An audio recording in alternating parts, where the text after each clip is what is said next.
성경에 계보가 참 많이 나와요. 이렇게 족보가 참 많이 나오는데, 사실 그 배경을 잘 모르고 읽으면 좀 감동이 안 될 때가 굉장히 많아요. 계속 누구누가 낳고 나오니까. 그런데 이 마태복음에 나오는 그 계보는 저희가 의미를 알고 읽으면 굉장히 큰 감동으로 다가오는 본문 중에 하나예요. 본문을 먼저 살짝 언급하기 전에 여러분 혹시 션하고 정혜영 아세요? 유명한 연예인 커플이죠. 저도 굉장히 좋아하는 연예인 커플인데 얼마 전에 그 10년 결혼 리마인드 웨딩 촬영을 했더라고요. 보셨어요? 보신 분? 아이고 못 보셨네. 한번 보세요, 인터넷에. 이 부부가 참 예뻐요. 일각에서는 이렇게 꼬인 눈으로 바라보는 시각도 있지만 솔직히 좀 그냥 순수하게 바라보면 참 예쁘게 사는 커플인 것 같아요. 그 션 형제가 굉장히 좋은 남편이에요. 예. 돈도 잘 벌고, 그죠? 돈도 잘 벌고, 사회적인 지위도 있으면서 그 아내랑 10년을 같이 살았는데, 아직도 자기 아내가 세상에서 제일 아름다운 여자인 줄 알고 살더라고요. 예, 그렇게 얘기하고, 그렇게 또 대하고, 예, 왕비처럼 대한대요. 실제로 그런 것 같아요. 그리고 대부분 10년 정도 살면은 이렇게 아이 양육하는 문제에 있어서 남편은 빠져 있잖아요. 그죠? 예, 퇴근하고 오면은 소파랑 연애하느라 되게 바쁜데, 이 션 형제는 굉장히 아이들 양육하는데 적극적으로 도와주더라고요. 쓰레기도 버려주고 설거지도 해주고 애들하고 놀아주고 참 어떻게 보면 굉장히 완벽한 남편이에요. 우리 모두가 원하는. 예, 제 남편도 안 그래요. 네, 굉장히 좋은 남편이고 또 역으로 그 아내 되는 그 정혜영 씨도 그렇게 야무진 사람인지 몰랐어요. 근데 정말 이렇게 사는 것을 보니까 어떤 일에든지 남편을 굉장히 아끼고 세워주려고 하고 참 남편을 칭찬해주고 또 남편이 하나하나 해주는 것들에 대해서 굉장히 그걸 뭐 너무 당연시 여기는 게 아니라 되게 고마워하더라고요. 예. 그리고 자기가 되게 바쁜 일상이 있지만 또 아내로서 남편을 이렇게 잘 챙겨줘야 되는 부분에 있어서 최선을 다하려고 노력하고 또 아이들은 얼마나 참 예쁜지 황금 비율 아들 둘, 딸 둘, 그죠? 평생 든든한 지원군 2번에 평생 친구 2명까지 굉장히 황금 비율로 너무나 예쁜 자식들 어디다 내놔도 손색이 없을 만큼 참 이쁜 자녀들을 키우고 있는데 참 이런 가정을 보면 굉장히 부러워요. 제가 그 웨딩 그 화보 찍은데 댓글 단 걸 보니까 순수하게 바라보시는 분들은 너무 예쁜 커플이에요. 닮고 싶어요. 정말 우리도 그랬으면 좋겠어 이렇게 하는데 그 일각의 그 조금 꼬인 시선은 연극이다 막 이러면서 안 좋은 댓글들도 있더라고요. 근데 저는 굉장히 좋게 보고 싶어요. 근데 하나 정말 또 참 어떻게 보면 잘못 말하면 짜증나는 부분 뭐냐면 모든 것을 다 갖추고 있고 서로 너무 사랑하고 너무 본받을 만한 부부인데 믿음까지 좋아요. 그래가지고 그 션 형제가 하나님을 굉장히 잘 믿고 또 자기에게 많은 그런 재산이 있음에도 불구하고 굉장히 선한 일을 지금 많이 하고 다니잖아요. 엄청나게 많은 일들을 하고 다니는데 어떻게 보면 우리가 굉장히 원하는 꿈의 가정? 그죠? 내가 살고 싶은 그런 모습을 가진 되게 그런 어떻게 보면 되게 완벽해 보이는 그런 믿음의 가정이라고 할 수 있는 모습을 가지고 있는 것 같아요.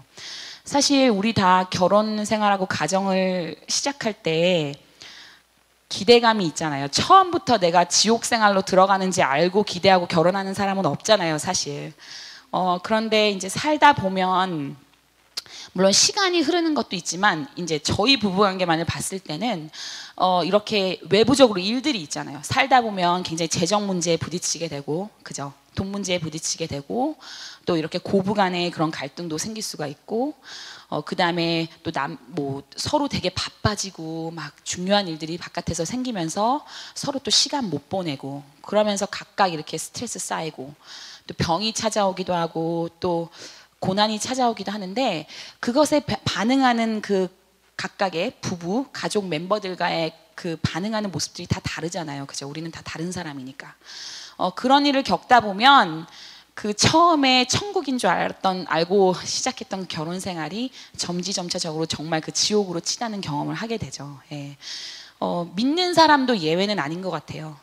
하나님을 믿기 때문에 많이 참고 인내하고 또 받아주고 용서하고 잘해보리라는 마음을 품고 결혼 생활을 하지만 여전히 이렇게 어려운 일들이 그죠? 우리 결혼 생활을 공격하고 가정을 공격해올 때 힘든 것은 어쩌면 너무나 당연한 것 같아요. 우리가 세상에 살고 있기 때문에.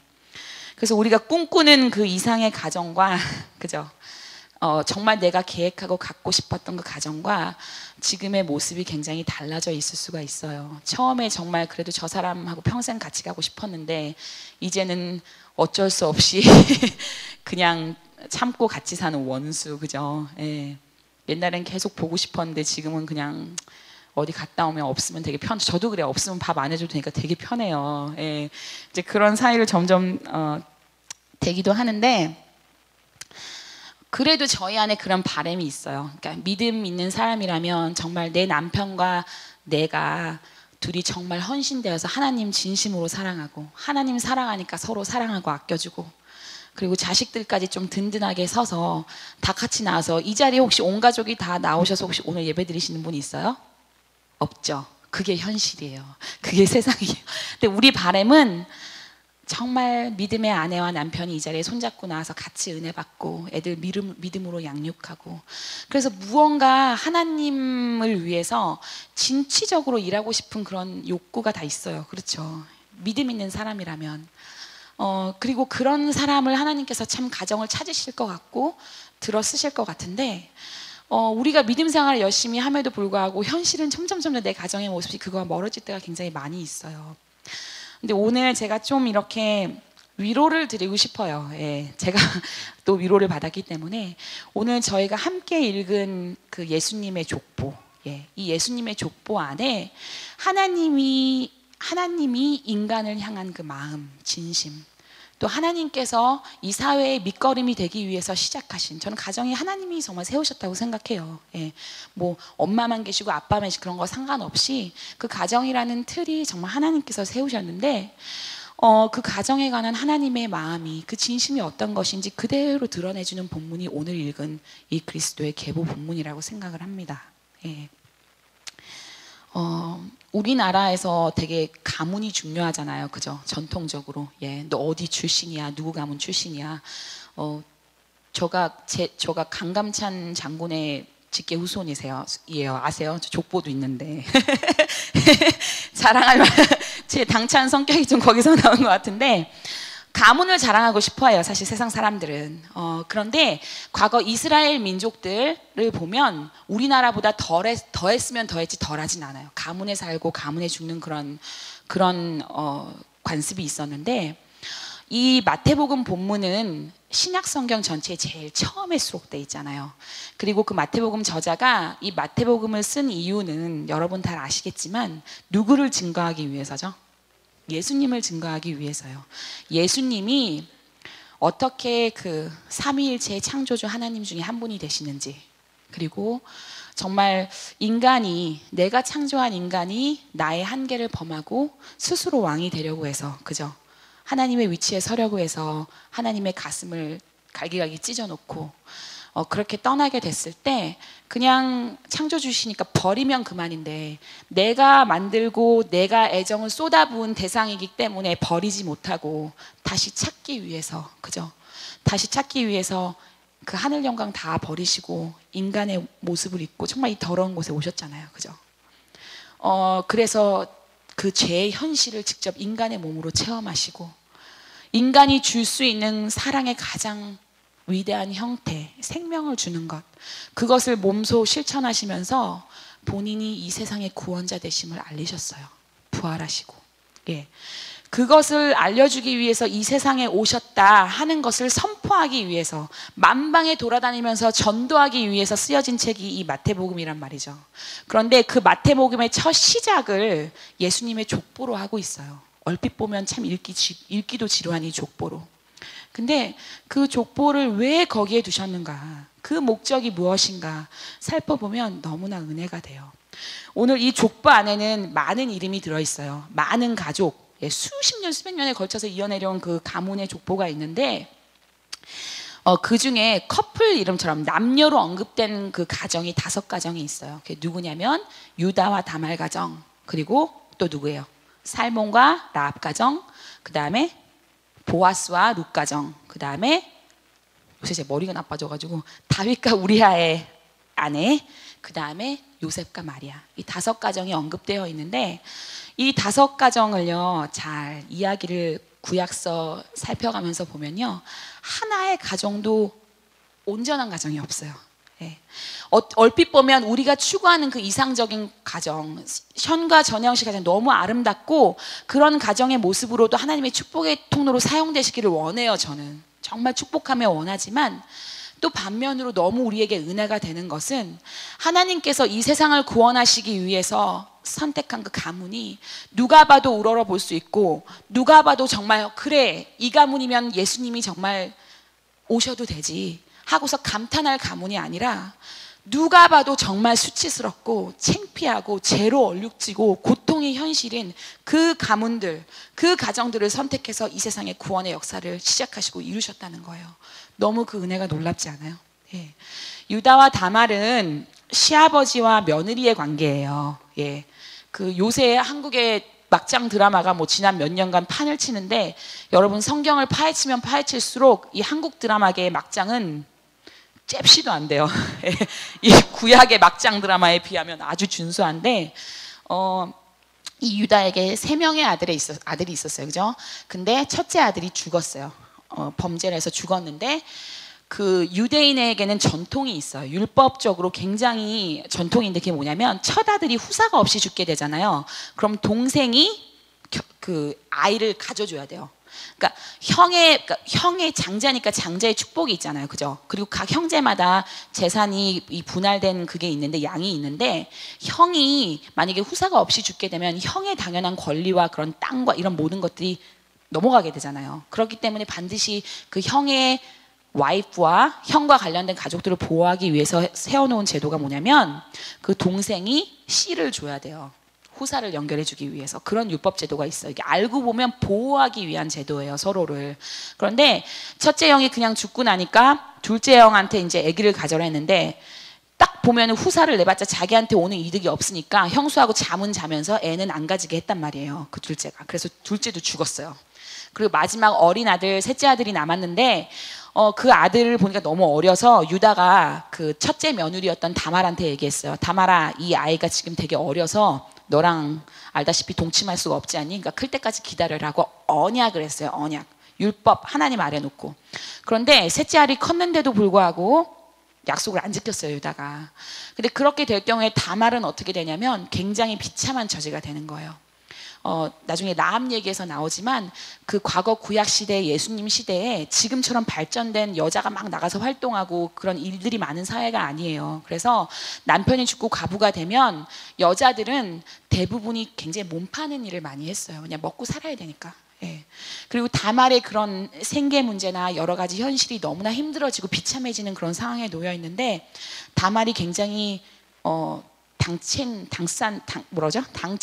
여자였던 것 같아요. 그래서 약속을 안 지키는 그 유다하고 어떻게 했냐면 본인이 이렇게 창녀처럼 이렇게 분장을 하고 유다랑 관계를 맺어서 자식을 낳았어요. 쌍둥이를. 이런 얘기 있는지 아셨어요? 구약 잘 살펴보시면 아시는데 그래서 자식을 낳았는데 그 가문을 비천해서 아무것도 안 되고 그냥 역사에 결혼했다가 남편 죽고 자식 없이 죽고 이렇게 비참하게 살다가 갔더라, 이름도 없이 점도 없이 사라지는 여인이 될 수 있는 그 여인을 어떻게 방법으로 됐던지 간에 일단 자식을 낳았고 그 자식을 하나님께서 구원의 가문의 계보에 넣으셨다는 거예요. 예. 그리고 라합은 어떤 사람이었어요? 그죠? 살몬하고 결혼한 그 라합은 여리고성에서 그분도 역시 몸 파는 여자였어요. 사람이 누구나 선택에 의해서는 그런 것을 하지 않았을 것 같아요. 예, 근데 라합도 어떤 상황적인 것에 의해서 아니면 뭐 어떻게 그랬을지 모르지만 이렇게 몸을 파는 사람이 됐었는데 자신의 과거와 자기 몸에 대한 수치, 그죠? 살아온 삶에 대한 그 수치감과 상처가 얼마나 마음속에 깊이 있었겠어요. 그런데 그런 라합에게 여리고성을 하나님께서 되찾으신다는 그런 연락이 왔을 때, 복음의 소식이 이렇게 던져졌을 때 라합이 반응했어요. 예. 죄책감이라는 게 참 무서운 게 그 죄책감에 깊이 사라져버리면 나는 구원받을 가치도 없다는 그런 마음을 품을 수도 있게 되잖아요, 사실. 근데 라합이 그럴 수도 있음에도 불구하고 그 복음의 메시지가 자기에게 던져졌을 때 마음을 열었다는 거예요. 나의 과거까지도, 내 상처까지도 이렇게 추하고 지우고 싶은, 지우개가 있다면 지우고 싶은 나의 그 과거까지도 당신께 맡깁니다 하고 복음의 마음을 열어서 여리고성을 하나님께로 인도하는데 중심 역할을 하는 인물이 됐고, 또 그런 라헬, 솔직히 저도 이런 청년들이 많이 나왔으면 좋겠어요, 기독교 교회. 근데 아직은 편견이 있어서 만약에 몸으로 그런 과거가 있던 여자가 있다면 모르겠어요. 우리들 중에 얼마나 그거를 보듬어 안고서 그 여인을 정말 사랑하는 남편이 되어줄 수 있는 사람이 믿는 사람 중에서도 몇이나 있을지. 근데 이 살몬이라는 사람이 얼마나 훌륭하냐면 그 라합을, 그죠? 창녀였던 그 라합을 잘 감싸서 사랑하고 가정을 이루었다는 거예요. 예. 그리고 그 사이에서 보아스가 태어나죠. 제가 참 좋아하는 인물인 보아스가 태어나는데, 그 보아스도 어떻게 보면 엄마가 창녀 출신이었다는 타이틀을 달고 태어난 거 아니에요. 자기야 잘잘못에 상관없이 태어나 보더니 내 엄마가 과거에 창녀였더라, 이거 아니에요, 시츄에이션이. 그죠? 그런데 그 상처가 평생의 자기를 또 이렇게 채우는 족쇄가 돼서 정말 자기로 하여금 온전하게 살지 못하게 하는 그런 장애물이 될 수도 있는데, 참 보아스는 하나님을 깊이 사랑했던 사람인 것 같아요. 그래서 믿음으로 그 상처를 잘 극복하고, 그 상처를 잘 소화해냈다는 걸 어디서 볼 수 있냐면 아내로 룻을 맞은 것에서 볼 수 있어요. 룻은 어떤 사람이었냐면 이방인이었죠. 그렇죠? 예수님의 계보에 이방인이 들어가 있어요. 유대인의 왕으로 오신, 세상의 왕으로 오신 분이기 때문에 그렇지만, 그 엄청나게 가문 따지고 핏줄 따지는 그 유대인의 예수님의 구원자의 가문에 이방인이 들어가 있단 말이에요. 그 룻, 그 유대 사람들이 멸시했던 모압 민족, 무시했던 모압 민족. 근데 평생 외로움과 싸우고 아웃사이더로 살면서 인생을 마감할 수 있는 그 여인을 이 구원자의 반열에 들어오게 하세요. 그리고 어머니에 대한 깊은 상처와 애환이 있는 보아스는 믿음으로 그 아내를 맞아들여서 서로 정말 사랑하게 되죠. 예. 그리고 이스라엘의 가장 위대한 왕 중에 하나인 다윗 왕을 세우는 직계, 예? 할머니 할아버지, 증조 할머니 할아버지가 된단 말이에요. 그죠? 증중도 할머니 할아버지인 것 같은데. 그래서 예수님의 가문에 또 들어가게 되고, 예. 또 다윗, 위대한 한 왕 다윗. 참 다윗처럼 젊었을 때 인생을 멋있게 산 사람이 없는 것 같아요. 그죠? 그 어린 나이에 전쟁터에 가가지고 모두가 다 벌벌 떠는, 그 트레인 받은 군사들도 벌벌 떠는 그 장수 앞에서 이 조그만 돌 던져가지고 넘어뜨리고 승리한 사람 아니에요. 그 정도로 하나님과 함께하고 능력을 체험했던 사람인데, 왕이 되고 나서 삶이 조금 편해지고 나서, 왕은 항상 전쟁터에 머물러 있어요. 진정한 왕은 사실 전쟁터에 머물러 있어야 돼요, 구약적인 시각에서 보면. 그래서 백성을 위해서 죽어야 그게 정말 왕이거든요. 근데 왕이 되고 나서 많이 생활이 편해지고 또 영적으로 조금 내려가고 궁궐에 머물면서 어느 날 벌거벗고 목욕하는 여인을 봤단 말이에요. 그 여인을 보고 음욕을 품었어요. 내가 쟤를 가지고 싶다. 우리 하나님 믿는 사람도 이 부분에 있어서 요새 불륜 문제 너무 많잖아요. 근데 장담할 수 없는 문제인 것 같아요. 정말 나 자신에 대해서, 내 신앙에 대해서 장담하는 것이 아니라 하나님께 항상 매달려 있고 주님 나를 지켜주시오 붙들고 가야 되는 거지, 나는 결코 넘어지지 않으리라 장담할 수 있는 부분이 아닌 것 같은데, 역시나 이 다윗도, 그죠? 영적으로 많이 쇠퇴해져 있고 약해져 있을 때 그 여인의 몸을 보았을 때 갖고 싶다는 마음이 그 마음을 가득 채웠어요. 그래서 어떻게 했냐면 자신에게 최고의 장수였던 우리야는 그냥 내가 데리고 있는 부하 정도가 아니었어요. 다윗이 아무것도 아닐 때부터요, 다윗과 같이 전쟁하면서 먹고 자고 정말 그 피를 나눈 형제 같은 절친이었단 말이죠, 우리야. 근데 그런 우리야의 아내를 갖고 싶다는 마음이 드니까 전쟁터에서도 가장 죽을 확률이 높은 곳에 우리야를 내보내서 결국 죽게 만들었어요. 그리고 그 여자를 취했잖아요. 예. 참 너무나 슬픈 사건이에요. 근데 그 사건에 대해서 다윗이 처음에는 잘 양심의 가책이 좀 없었던 것 같아요. 근데 하나님이 선지자를 보내셨죠. 선지자 나단을 계속 보내셔서 다윗을 찌르셨어요. 가슴에 영혼을 찌르는 권고를 하셨는데 못 깨닫다가 어느 순간에 영안이 열렸어요. 그래서 자기가 한 짓을 봤어요. 그러면서 정말 통해의 눈물을 흘리기 시작했죠. 예. 그 시편에 보면 다윗의 시가 굉장히 많은데 눈물의 세월을 살았어요. 정말 자기 자신을 얼마나 증오했을지 다 나타나고 드러나죠. 요새는 양심 없는 사람들이 되게 많아서 신앙적인 양심이 없어서 불륜을 저지르고도 뻔뻔하게 나와서 너무나 금세 자기가 하나님한테 용서를 받았다고 선포를 해요. 그리고 버젓이 또 하나님의 일을 한다고 해요. 얼마나 부끄러운 일이에요. 그런 싸구려 회개가 아닌 정말 자신의 뼈를 깎아내리는 회개를 다윗이 했다는 거죠. 예. 그런 다윗을 보고 하나님께서 그 다윗을 왕자리에서 끌어내리고 정말 이 역사의 이름에서 지워지게 하신 것이 아니라 회복의 기회를 주셨어요. 그 다윗에게. 이 족보에 참 신기한 게 우리아의 아내 이름이 밧세바거든요. 근데 밧세바라고 적어놓지 않고 우리아의 아내라고만 언급을 해놔요. 그 이유는 그들이 저지른 죄가 하나님 앞에 결코 가볍지 않다는 것을 알려주기 위해서 그래요. 그러나 그럼에도 불구하고 그들이 하나님께 다시 다가와서 마음을 열고 정말 진짜 회개했을 때 하나님께서 그들을 향한 마음을 다시 열어주시고 다시 사용하시고 예수님의 구원의 메시지를 선포하는 이 하나님의 나라를 세우는 사역의 가문으로 당당히 세우셨다는 거죠. 예. 그리고 마지막으로 언급된 이 마리아와 요셉 가정은 어떤 가정이었냐면 정말 가난하고, 그죠? 가난하고 이름도 없고 힘도 없고 백도 없고 그냥 이스라엘 나라 중에서도 정말 너무나 어렵게 살아가는 사실 사람들이었어요. 이 이름은 다윗의 가문의 그 족보로, 그죠? 이 피로는 연결돼 있는데 우리나라 왜 왕족들 보면 아시죠? 그죠? 과거에 그 영광을 누렸는데 지금 왕족들 후손들 다 어떻게 돼 있어요? 기가 차더라고. 제가 한날 다큐멘터리 프로그램 봤는데 왕족의 후예들이 지금 그 조선 왕조의 후예들이 어떻게 너무 기가 차더라고요. 근데 그거와 마찬가지로 마리아와 요셉 시대에 왔을 때는 다윗 왕가가 그렇게 몰락을 했단 말이에요. 예, 하나님의 약속은 여전히 서 있는데.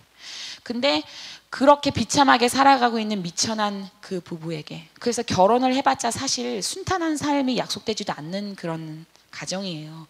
그런데 약혼했을 때 그 이름 없는 그 한 10대 여자아이에게 찾아와서 내가 너의 태를 통해서 이 세상을 구원할 구원자를 보내리라 약속하셨어요. 예. 그리고 그 마리아는 그 사실 돌 처형 당하는 게 어떻게 죽는 거냐면 돌을 큰 걸 던지지 않아요. 작은 돌 던지거든요. 근데 그 작은 돌을 던져서 동네 사람들이 다 던지잖아요. 그러면 결국 그 시체 안에 돌이 쌓여갖고 이렇게 죽어요. 삼각탁이 세워져가지고 그렇게 죽거든요. 그런 처형을 당할 수 있음에도 불구하고 이런 미천한 나를 어떻게 예수 그리스도를 보내시는 태로 빌려 사용하시는가. 믿음으로 자신의 몸을 내어드린 그 마리아의 가정, 그리고 그 요셉 마리아의 커플을 통해서 하나님께서 이 나라의 지상 사역을 처음으로 시작하셨다는 거예요. 예. 너무 은혜롭지 않아요, 이 족보? 예. 왜 이 족보를 마태복음 첫 장에 두었는가? 왜 복음서 신약성서의 첫 장에 두었는가? 그 이유는 제가 생각하기에는 이 깨어지고 참 죄로 물든 인간 세상을 향한 하나님의 진심, 그 하나님의 속내를 가르쳐 주시기 위해서 그런 것 같아요. 예. 솔직히 정말 우리가 생각하기에도 짱짱하고 잘나고 정말 부럽고 흠이 없는 가정만 하나님께서 하나님의 일을 통해 들어 쓰신다고 얘기한다면 우리가 무슨 소망을 가지고 살겠어요. 그죠? 근데 하나님께서 정말 다른 것도 아니고 자신의 가장 중요한 유일한 예수를 통한 구속사역을 이 쓰러진 가문, 예? 이 누가 보면은 정말 흉터 같아서 나의 수치여서 정말 얘기하고 싶지도 않고 감추고 싶은 그 가문을 들어 쓰셔서 선택하고 뽑고 치유하시고 해서 쓰셨다는 것은 정말 우리에게 놀라운 희망을 주는 거예요. 예. 우리 가족의 환경, 가정의 환경이 어느 위치에 있는지는 잘 모르겠어요, 사실. 제가 바라는 것은 우리 봉신교회 성도님들이 정말 단란하고 행복하고 큰 우여곡절 없이 그렇게 잘 사셨으면 좋겠어요. 그런데 우리 다 알다시피 이 세상을 사는 신자들은 십자가 길을 걸어가는 것이기 때문에 고난과 문제들이 비껴가지 않잖아요, 그죠? 예, 우리는 그 속을 지나가지만 어떻게 걸어가느냐의 문제지 피해가지는 않아요, 사실. 예, 그러면서 가장 영향받는 것이 가정인데 우리의 가정이 지금 정말 어떤 모습이 있는가. 하나님은 분명히 아름답게 아담과 하와를 창조하셨어요. 그래서 그것이 사회의 가장 기본적인 근원이 되게 하시고, 그 가정에서 하나님의 나라가 이루어지고, 그래서 교회 공동체가 또 하나의 큰 가정이 되고, 그래서 그 영향력이 세상으로 뻗어나가서 치유하고 구원하는 사역을 하기를 원하셨는데, 지금 우리가 그런 사역을 잘 감당하지 못하고 있잖아요, 사실. 예. 서로 자기가 우선이 되려고 하면서 죄를 짓게 되고, 아담과 하와가 그죠? 자기가 인생의 주인이 되기로부터 선포한 일이 뭐예요? 서로에게 내가 맞는 거를 주장하면서 내 잘못과 허물을 보지 못하고 제가 그래서 그랬어요 하고 블레임 시프팅, 그죠? 서로 삿대질하는 일 했단 말이에요. 서로의 죄를 긁어내는 일에만 몰입하면서 가정이 깨지고, 그러면서 결국 에덴 동산 떠난 그 가정에서 어떤 일이 벌어져요? 자식이 형이 동생을 죽이는 살인 사건이 일어나요. 예. 근데 진짜 살인은 아니더라도, 그죠? 오늘날 우리 가정 안에서도 우리가 얼마나 많은 살인을 저질러요, 그죠? 부부끼리 서로 말로, 눈빛으로 하는 행동으로, 아니 때로는 무건의 행동으로, 그죠? 얼마나 많은, 때론 침묵으로 서로 죽이고, 그런 부모의 모습을 보면서 자식도 죽이고, 그죠? 자식의 영을 죽이고 마음을 죽이고, 이러한 엄청난 살인들을 계속 저지르고 있어요, 사실은. 그럼에도 불구하고 내가 먼저 하나님 앞에 죄인 된 것을 인정하지 않고 계속 서로 삿대질만 해요. 제가 부부 상담, 가정 상담을 사역자기 때문에 그래도 쭉 해왔거든요. 정말 어려운 가정들이 많이 있어요. 진짜 많이 있는데, 그래도 나중에 회복되는 관계는 어떤 관계냐면요, 서로의 잘못을 인정하는 사람들이에요. 예.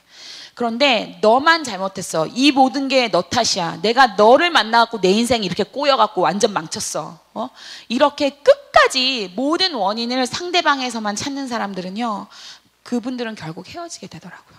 예. 근데 오늘날 하나님께서 이 자리에 모신 우리 성도님들은 그래도 하나님 앞에 내 가정의 문제를 맡기고, 때로는 근데 헤어질 수 있어요, 정말. 예, 저희도 뭐 그런 아픔을 겪어왔기 때문에 가까이서. 근데 그 중심은요, 정말 하나님 앞에 회복하고 싶은 마음이 있는 것 같아요. 온전히 하나님이 원하시는 모습으로 내 남편과 내 아내의 관계, 그죠?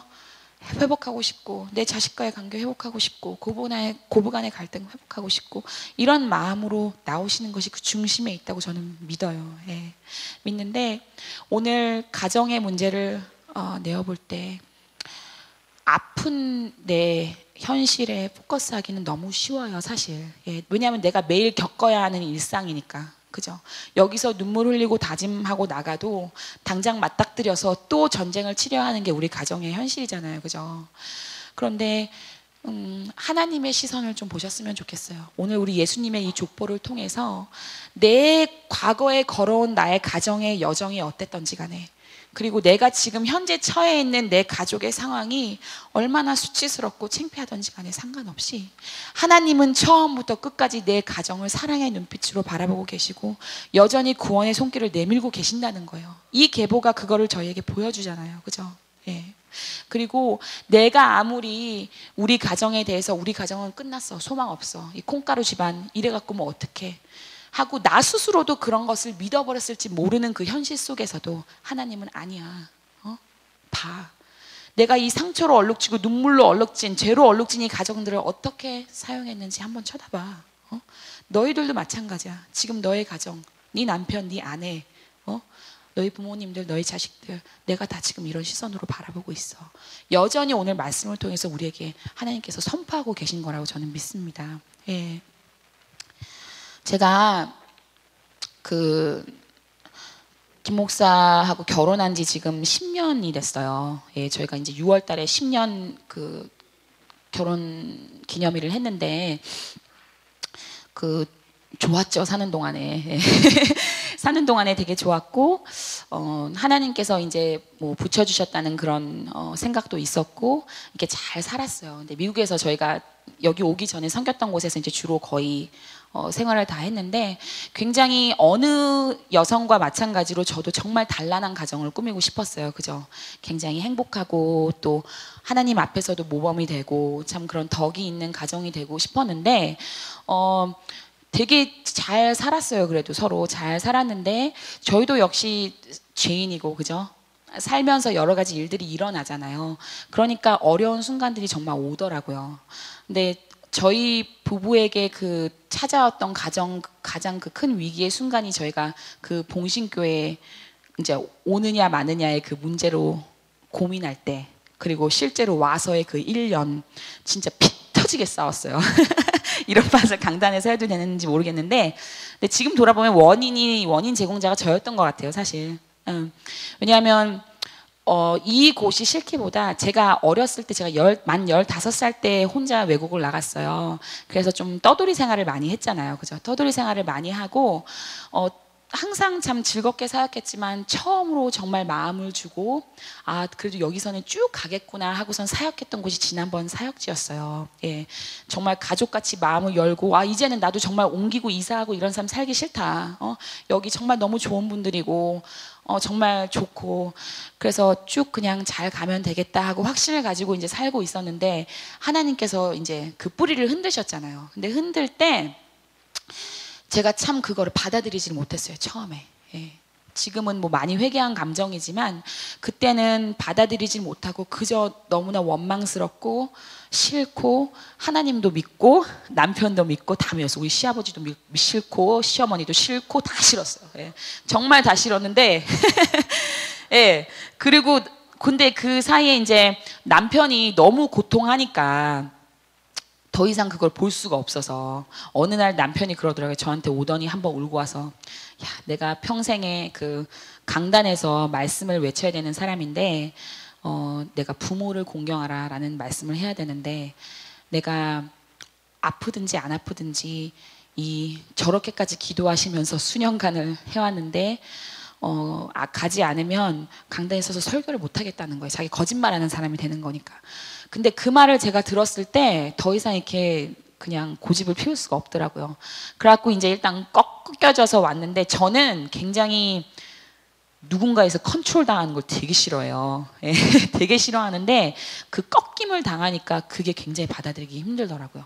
그것도 삶의 이런 가장 중대한 문제를 두고서 누군가가 내 방향을 내 의지와 상관없이 바꿨다고 생각하니까 그 믿음의 사람이라고 하면서도 그 부분을 못 받아들이겠는 거예요. 근데 하나님이 그거를 꺾으시기 위해서 어떻게 보면 또 데려오신 것 같아요. 그래서 꺾어서 와서 처음 1년을 제가 우울증에 빠져갖고, 제 얼굴 보셨죠? 기억나시나요? 네. 우울증에 빠져가지고 진짜 매일 울었어요. 새벽 2시마다 일어나가지고 울고. 근데 이상하게 사탄은 참 너무 똑똑해요. 너무 똑똑해서 어떻게 보면 믿음의 눈으로 보면 별일 아니고 극복할 수 있는 일인데, 마치 세상이 다 끝난 것 같은 그런 생각을 집어넣어줘요. 내 인생 끝난 것 같고, 세상 정말 끝이 온 것 같고, 회복되지 않을 것 같고, 이런 것들을 기가 막히게 생각을 집어넣어 주는 거예요. 근데 그것을 정말 100% 믿어버리면 진짜 끝장나는 거죠. 예. 근데 한동안 그 거짓말에 빠져서 살면서 되게 많이 힘들었어요, 제가. 예, 거의 6개월, 길게는 인텐스하게는 6개월, 이렇게 좀 점진적으로는 한 1년 정도 굉장히 우울증을 심하게 앓았는데, 그러면서 남편한테 정말 제가 말로 살인을 되게 많이 했어요. 진짜 저희가 목사 부부인데 제가 남편한테 당신 때문에 내 인생이 망쳐졌다는 얘기도 했었어요, 제가. 예, 내가 결혼 잘못해가지고 이렇게 됐다, 그 얘기 했어요, 제가 제 입으로. 그게 진짜 싸울 때요, 나도 모르는데 이 말을 위에서 부어줘요. 왜? 성령이 부어줄 땐 성령의 말이 막 나가잖아요. 근데 사탄이 말을 부어주면요, 입이 굉장히 스마트해져요. 그래갖고 평소에 내가 이 말이 이 가슴 한 켠에는 이 말 하면 안 되는데 이런데 입은 막 나가고 있어. 그런 경험 해보셨나요? 부부싸움 하실 때? 예. 그러면서 남편을 계속 제가 살인을 엄청나게 했어요. 엄청나게 했는데 얼마나 힘들었겠어요, 그죠? 예. 둘 사이에 빠져서. 그리고 우리 시어머니한테도 제가 내 인생 망쳐놔야, 그 시어머니한테도 했어요, 제가. 아버지는 좀 봐드리고 시어머니한테 엄청나게 쏟아붓었는데, 참 너무 감사한 게 이 믿음의 시어머니시라, 네, 제가 너무 감사해요. 우리 시어머니가 그걸 다 받아주셨어요. 그때 우리 시어머니가 만약에 남편 편을 들거나, 그죠, 본인의 입장에서 나한테 설명하려고 하셨다면 제가 완전히 뒤집어졌을 수도 있는데, 정말 전적으로 제 편이 돼주시면서 위로해 주시더라고요. 예, 미안하다 말씀하시고 위로해 주시고. 근데 그게 엄청난 힐링을 가져오더라고요, 제 마음 안에. 예. 그래서 왜 울지? 가정에, 그러니까 그러면서 제가 참 정말 그 어려운 순간을 한 2년 동안 겪으면서 정말 하나님의 사람으로 세워지고 가정을 이뤄도 그죠? 상황적으로 고난이 와버리면 흔들릴 수 있어요. 서로 정말 그렇게 사랑하고 우리 부부는 인고 부부야 확신했다가도 서로 정말 얼굴 맞대기도 싫은 그런 상태까지 갈 수가 있어요. 근데 그것에 놀라지 않으셨으면 좋겠어요. 왜냐하면 그것은 정말 특별한 부부 아니고는 99%의 부부에게는 다 찾아올 수 있고 99%의 가정은 다 겪을 수 있는 일이라고 생각을 해요. 예. 그래서 그런 마음을 가지시고 할 때, 그런데 하나님께서 또 저희 가정을 그렇게 참 위기의 순간이 와서 서로 너무너무 힘들었을 때 그 과정을 통해서 서서히 이제 회복을 시켜주는데, 이게 하나님이 하신 것을 어떻게 아냐면, 저는 제 스스로 분명히 붙들면 더 쉽게 금세 빠져나왔을지도 몰라요. 그런데 그 원망하고 미워하고 싫은 그 감정에 그냥 푹 젖어 있고 싶더라고요. 그 말 좀 무슨 말인지 아세요? 그냥 빠져나오고 싶지가 않았어요. 그래서 더 오래 버팅겼던 것도 있었어요. 그러면서 그 자꾸 원망의 마음을 키우고 했는데, 나는 그래서 온전히 내 마음 속에 어두운 마음과 그런 악한 마음, 강팍한 마음만 품고 있다고 생각했는데, 그래도 하나님의 자식인지라 하나님은 그 가운데서 일하고 계셨었던가 봐요. 나중에 지나고 보니까. 예. 그래서 서서히 어느 순간에 가보니까 제가 많이 달라져 있더라고요. 많이 달라져 있고, 어느 날 정신 차려서 그 나단이 다윗에게 찾아왔을 때 다윗의 영안이 떠진 것처럼 하나님께서 말씀하시는 음성이 들렸는데 뭐라고 하시냐면, 네가 어쨌든 저쨌든 왔는데 이 봉신교회의 그 성도들을 진심으로 품고 사랑하지 않으면 결코 열매 맺히지 않으리라 하는 말씀, 음성을 들려주시는 거예요. 근데 그게 정말 확 와닿았어요. 근데 그때부터 정말 이 마음이 열리면서 정말 성도님들이 정말 사랑스러워 보이고, 제가 지금 이 교육부를 1년 동안 제가 사역을 안 했잖아요. 안 한 이유가 제 마음이 안 돼서 못했거든요. 그 마음 갖고 어떻게 사역을 해요. 근데 지금 이렇게 사역을 할 수 있는 그 이유가 하나님께서 그 회복의 마음을 주셨기 때문에 그래요. 예. 그러면서 한국 왔더니 완전히 남편 얼굴도 못 보고, 그죠? 그리고 한국 왔더니 서로, 그러니까 10년을 살아서 어느 정도 안다고 생각했거든요. 근데 새로운 환경에 놓여지고 새로운 문제에 부딪히니까 서로 몰랐던 모습이 나오더라고요. 그리고 나도 몰랐던 내 자아에 꽁꽁 숨겨져 있었던 새로운 그 강성이가 튀어나오더라고요. 예. 그런 문제들을 있으면 누구나 다 그렇게 고통하게 되잖아요. 그래서 그렇게 막 핥히고 막 상처내고 했는데, 어느 순간에 그렇게 서로의 영을 상하게 한들 무슨 회복이 있을까 하는 생각이 들고, 그 상황 자체를 하나님께서, 상황이 변해서가 아니라 상황 자체를 그냥 받아들이게 하는 은혜를 주시더라고요. 예. 그러면서 얼마나 마음의 평안이 찾아오는지, 예. 그러면서 정말 그 관계가 오히려 순진하게 서로를 사랑했던 그때의 관계보다는 서로 핥힐 거 다 핥히고 물어뜯고, 근데 그렇게 되면 가능성이 솔직히 없을 것 같잖아요. 왜냐면은 침범하지 말아야 되는 선까지 침범해서 서로를 헐트했고 행동했고 하면 끝이 다 회복될 수 없을 거다 생각했는데, 하나님이 하시니까 그 회복이 되더라는 거예요. 하나님이 하시니까 다시 사랑스럽고 보고 싶고 잘해주고 싶고 안쓰럽고 하는 마음이 회복되더라는 거예요. 예. 그렇게 우리 시부모님 정말 죄송한데 미워했는데, 어느 날 딱 보는데 이 교회를 평생 세우기 위해서 그 헌신한 그 수고와 눈물이 보이면서 되게 어떻게 보면 불쌍하시다고 해야 되나요? 긍휼히 여기는 마음, 그 마음이 생기니까 다 받아들여지는 거예요. 그러니까 그때 제가 모든 용서와 관계 회복의 시작이 서로를 긍휼히 여기는 거라는 걸 알았어요. 예. 절대 내 감정으로는 그 단계가 안 되더라고요. 근데 누군가가 정말 그 한 인간으로서 불쌍해지고 가여워지기 시작할 때, 그것이 하나님께 주시는 나의 마음과 만날 때 그 용서와 회복이 되는 거더라고요. 예. 그래서 저희가 이제 회복이 되고, 우리 김 목사도 참 많이 힘들었어요. 사실 여러분께 이 위치에 있으니까 티내지 못했을지 모르는데 혼자서 많이 울고 고통스러워하고 많이 힘들어했는데, 남편이 이제 성도님들과 만나고 기도해야 하고 이제 제자 훈련하고 이렇게 점점 사역을 세관하면서 남편 스스로도 많이 회복되어지는 모습을 제가 봤어요. 예. 그래서 저희 부부가 지금 같은 페이지를, 같은 서상에서 같은 길을 달려가고 있는 게 너무 감사하고, 그러면서 저희에게 이렇게 공통적으로 주신 그 비전이 뭐냐면, 이 봉신교회를 향하신 하나님의 비전이 정말 가정을 온전히 세우는 교회가 되자 하는 비전을 주셨어요. 예. 정말 그 마음을 확 부어주시더라고요. 그래서 어린 아이부터 어떻게 양육해야 하는지, 그죠? 그리고 그 양육하는 그 과정에 이 모든 교인들이 하나 되어서 한 가족 공동체로 어떻게 같이 가야 되는지 계속 조금씩 보여주시는 거예요. 너무 놀라워요. 그렇게 흑암으로 내 영안이 눌려있고 내 마음이 죽어있을 때 아무리 노력해도 안 되던 것들이 지금은 노력하지 않는데 그냥 부어주시는 거예요. 예, 그게 얼마나 감사하고 마음에 기쁨을 주는지 모르겠어요. 예. 그래서 우리 가족 사역을 이제 세우면서 앞으로 우리 봉신교회가 정말 개개인의 지금 그런 아픔이 있을지 모르지만 우리 교회는 그렇게 명문 가정이 모인 교회 아니야 하고 당당하게 말했으면 좋겠어요. 그렇지만 하나님께서 들어쓰시는 가정이 꼭 그런 가정만은 아니야. 구원의 역사를 이루시기 위해서 정말 번잡하고 망가지고 깨어진 가정들 택하셨다. 그리고 그 가정 세우셔서 연약함 속에서 정말 강함 되시는 주님이 어떤 것인지 예수님의 삶과 일하심을 통해서 직접 나타내 주셨어. 그것이 나의 자랑이 되고 우리 봉신교회 가족의 자랑이 되는 그런 공동체가 되기를 제가 진심으로 소원하고 바랍니다. 오늘 이 순간 어떤 상황을 가지고 이 자리에 나오셨는지 모르겠는데 만약 너무나 행복하고 감사한 조건들로 가득 찬 지금 가족 생활을 하시고 계시다면 정말 하나님께 감사하세요.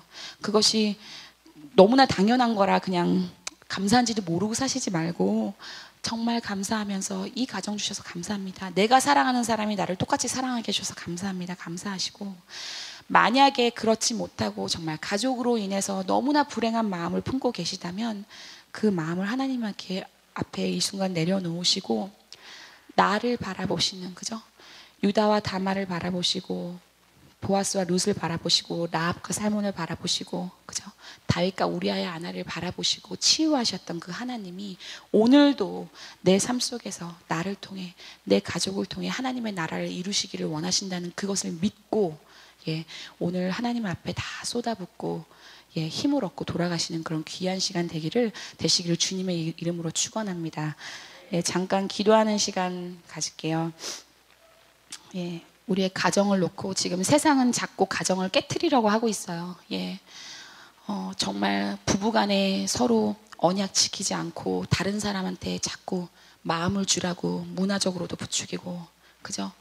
정말 귀한 보배로 여겨야 될 자식들 함부로 대하고 때리고 폭언하고, 고부간의 갈등 힘들지만 신앙으로 조금이라도 극복하려는 노력 없이 그저 미워하고 싫어하고. 근데 이런 것을 통해서는 하나님이 계속 일하실 수 없잖아요. 그런 우리의 강박한 마음들 하나님 풀어주시고 상처받은 마음 치유해 주시고 이 시간 주님의 성령의 마음, 그죠? 사랑과 화평과 기쁨과 용서의 마음, 감사의 마음으로 우리 마음을 채워주시고 이 공동체를 채워주시라고 기도하는 시간 갖도록 하겠습니다. 하나님 감사합니다. 무엇이 간데 우리가 정말 수차례 하나님을 배신하고 하나님의 가슴을 찢어 놓는데도 이렇게 여전히 우리에게 다가와 주시고 품어주시고 하나님의 사랑으로 회복시켜 주심을 감사드립니다. 하나님, 이 시간 저희가 가정에 대해서 말씀을 나눴습니다. 하나님, 정말 하나님께서 한 남자와 한 여자가 만나게 하셨을 때 이 세상에서 줄 수 있는 모든 축복을 다 부어주시며 그들을 통해 하나님, 이 땅에 하나님을 나타내기를 원하셨는데 하나님, 죄로 물든 이 세상에 살면서 저희가 참 하나님 닮은 가정의 형상으로 살지를 못한 것을 이 시간에 고백합니다. 우리 또한 세속적인 가치관에 물들어서 아버지 정말 남편과 아내를 원망했고 또 하나님의 사랑으로 하나님의 사랑이 우리의 많은 허물을 덮어주시고 죄를 용서해 주신 것에도 불구하고 그 입술의 고백이 우리 삶에서 실천되지 않았음을 이 시간에 고백합니다. 하나님, 우리의 가정을, 깨어진 가정을, 아픈 가정을, 온전하지 못한 가정을 이 시간 주님께 올려드리오니 하나님께서 우리 가정을 받아주시옵시고 하나님, 먼저 옆에 사람이 변하고 달라지기를 바라기 전에 내가 먼저 다시 한번 하나님 앞에 내 자신을 되돌아보고 내가 먼저 미랄로 썩어진 하나님 예수의 그 향기가 될 수 있도록 좀 인도하여 주시옵소서. 그래서 우리 가정이 정말 이 세상을 살아가는 동안 작지만 하나님의 일하시는 일터가 되게 하여 주시옵시고, 우리 가정을 통하여서 하나님께서 날마다 이 땅을 치유하시고 회개시키시고 아버지 부활시키시는데 동참하는 그 사역에 우리가 도구로 쓰임받는 귀한 역사가 이루어질 수 있도록 인도하여 주시옵소서. 이 시간 우리의 몸과 마음과 모든 것을 하나님께 드리오니 주님 받아주시옵소서. 예수님의 이름으로 감사하며 기도드렸습니다. 아멘.